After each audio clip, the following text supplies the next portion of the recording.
The cold. It's biting, it's relentless, it's merciless.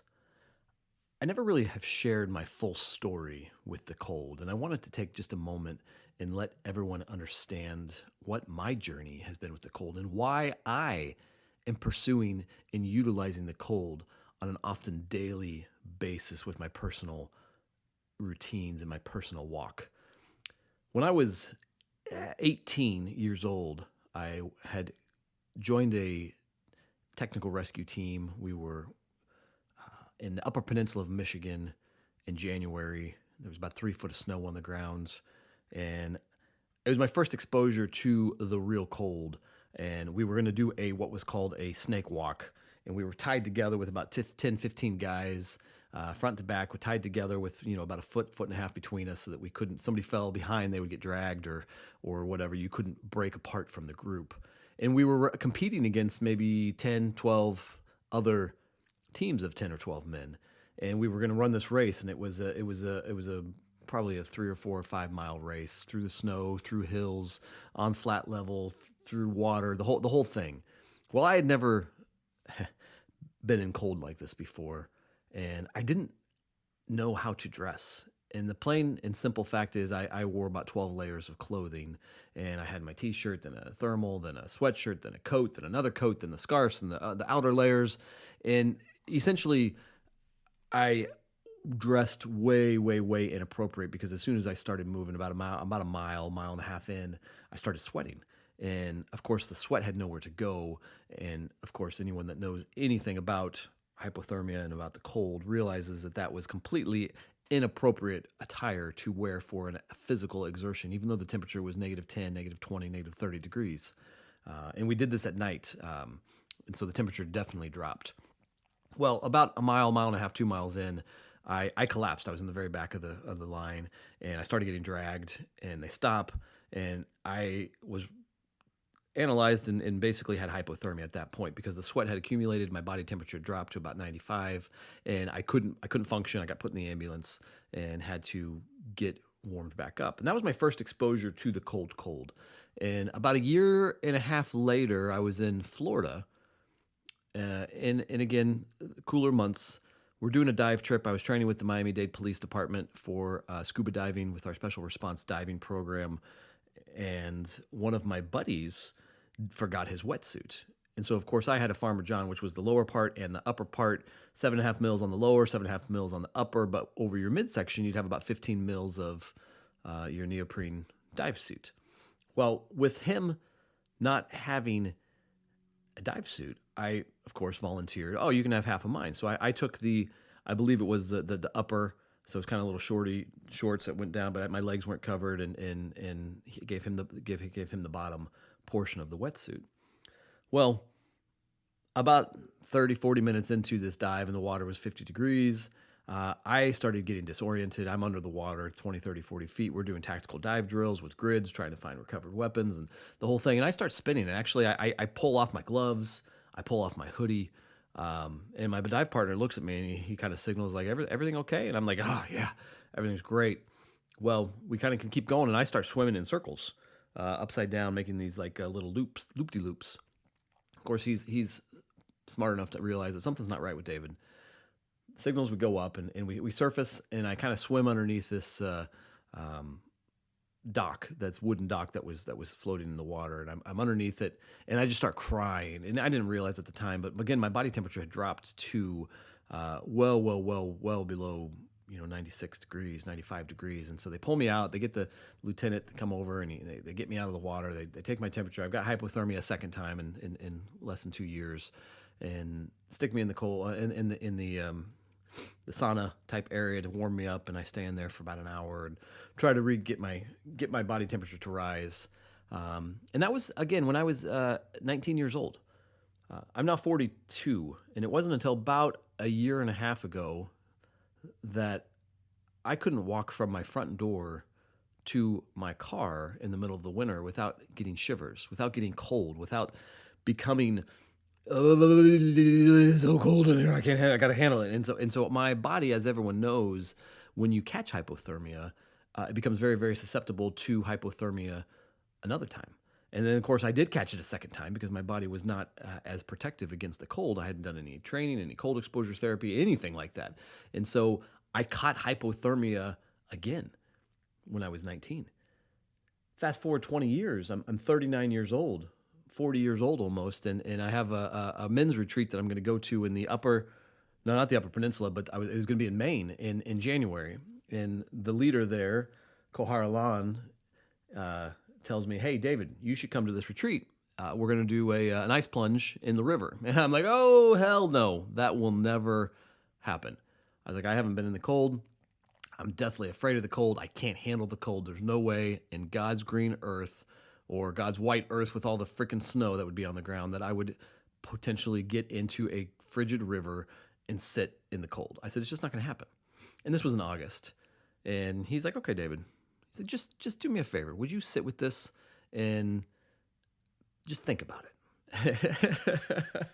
First mistake, right? Never think about it. So anyway, in August, September, I kind of sit with it. I'm like, you know what? I've been afraid of the cold for 20 years.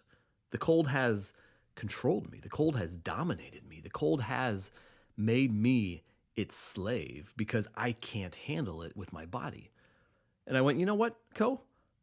I'm going to take this challenge. And he just was all super, super happy about that. And so I looked up Wim Hof, and I thought, well, this man can sit in the cold. This man can do these things with the cold. And wow, he's claiming that he can train and teach any man or woman to get their body acclimated to the cold as well, which I found amazing. And I didn't believe it, honestly. I did not believe that it would work. And so I started training. I trained 6 days a week for cold. I started with a 15-second shower and about screamed. I'm pretty sure that the neighbors wondered what the little girl was doing in the house with my scream that filled the air at 15 seconds of cold. But I built up, and each day, and each week, I added on another 15 seconds. And by the end of that 8-week training period, when I was going to go up to Maine and sit in the ice, I was up to 3-4 minutes of cold showers at the end of my cold. And it was cold. This is in Kansas City. I was training, and the water comes in cold in the house in October, November, December. So we're talking I think it was sub 60, sub 50 sometimes. I think I got a thermometer occasionally, and it would be 48, 49, 50-degree water in my shower. And I'm like, wow, this is cold. And then I was doing his breathing exercises, Wim Hof's breathing. And of course, I had been practicing meditation for a few years at that point, but had never incorporated the cold. Well, fast forward to January. I was nervous. I was petrified. We decided to do this. We were going to do it on a Friday. We got there on a Thursday, and everyone's jazzed up. And then Co moved it to a Saturday, so I then had another day of anxiety that I'm going, I can't handle the cold. Okay, I can handle it, David. You've been training. You've been preparing. You can do this. So we go in on Saturday. We do some fire breathing, some warming up in the snow. There's 1.5 feet of snow on the ground. It's 8 degrees out. We have to chop the ice off this little stream, about 1.5 feet thick of ice. The water's 29 degrees. And I'm like, okay, that's all right. There's about 18, 19 brothers, whatever there were, that were going to jump in this water. And I said, you know what? I just don't want to be the first one to jump out is my goal. And I got in the water, and it was cold. It was, at the time, it was probably one of the coldest experiences that I had ever experienced about 1.5 years ago. But my body was ready. My body was prepared. And thanks to the Wim Hof method, and thanks to understanding the mind and understanding the brown adipose tissue and the body and how we can train for the cold, I sat in that water for 11 minutes, and I was not cold when I got out. I didn't shiver. I wasn't cold when I got out. I felt amazing. And that right there was the launching point for me to say, wow, this cold is amazing. This cold can teach us so much. This cold brings clarity to the mind. When you get out of the cold, when you go step into an ice bath, or you go step into a river or a pond or a lake or something in the cold, and you spend 2 to 3 minutes in there, and then you get out, your mind has crystal clarity. It's incredible. Just the way that everything else falls apart, everything else steps aside, except for what is most important, which is your mind continues to work and it continues to thrive. So I've incorporated leading cold plunges in Kansas City, starting some new groups here to help men and women learn the cold, to train for the cold, to step into the cold, because I didn't want to have anything in my life that controlled me, that dominated me. And the hypothermia was a crutch that for 20 plus years I leaned on, and I allowed the hypothermia to dictate when and where and how long I could be out in the cold and the snow, and I wasn't able to experience and enjoy life because of the cold. I feared November and December and January when in Kansas City in the Midwest we get the wind and the cold, and it's just brutal, brutal time. And I was afraid inside of the cold. So yeah, I'm very, very grateful to have found the Wim Hof method. In October, I am going to Spain, is the plan, to get my master certification with a level 1 certification of the Wim Hof instructor course.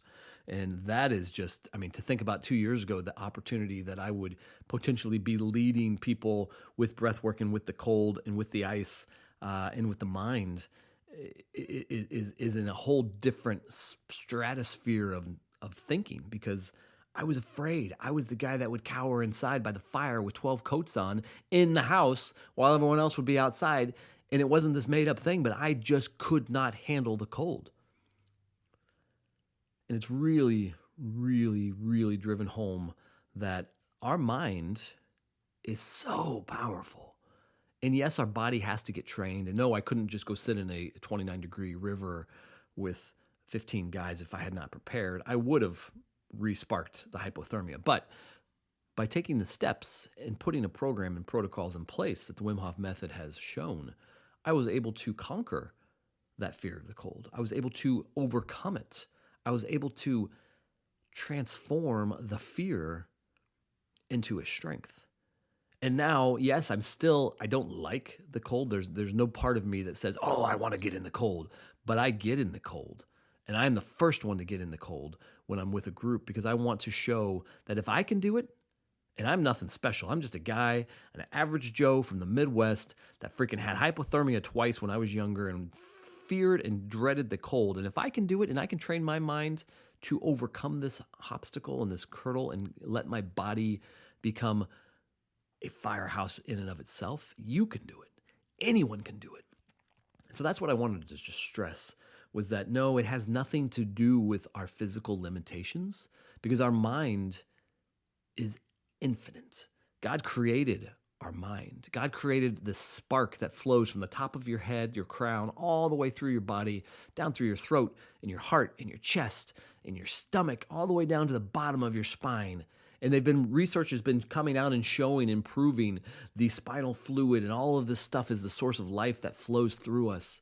And the ancient civilizations that had mastered energy flow within us, so that Western America often looks at it and says, oh, that's woo-woo nonsense. But we're all sort of coming back to the center where we go, you know what?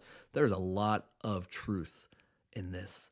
And the mind that God gave us is powerful, and it can control our bodies. And if it can control me on the negative side, which was fear, or on the positive side, which is putting the right training regime in place and getting through it and becoming and conquering that fear so that I now can live in peace. That is what my purpose is to help other men on this planet experience. So if there is something that you've been struggling with, something that you can't overcome, whether it's an addiction or whether it's a cold or hypothermia or public speaking or whatever the problem that you see as insurmountable that's in your life, I'm just here to tell you, I'm nothing special. And I was able to transform my biggest fear, and it's a physical fear. It was hypothermia. I mean, these people die at 95-degree body temperature and below, and I've been there twice. And if you're able to transform that, if I'm able to transform that into a strength, then you can transform what is holding you back into a strength as well. So keep that in mind. And hopefully this story can be inspiring. Hopefully this story can make sense that it's not the problem that's the problem. It's your mind. And when we can change and control our mind, we can control anything. Thank you so much for listening to this. Have an absolutely amazing, amazing day.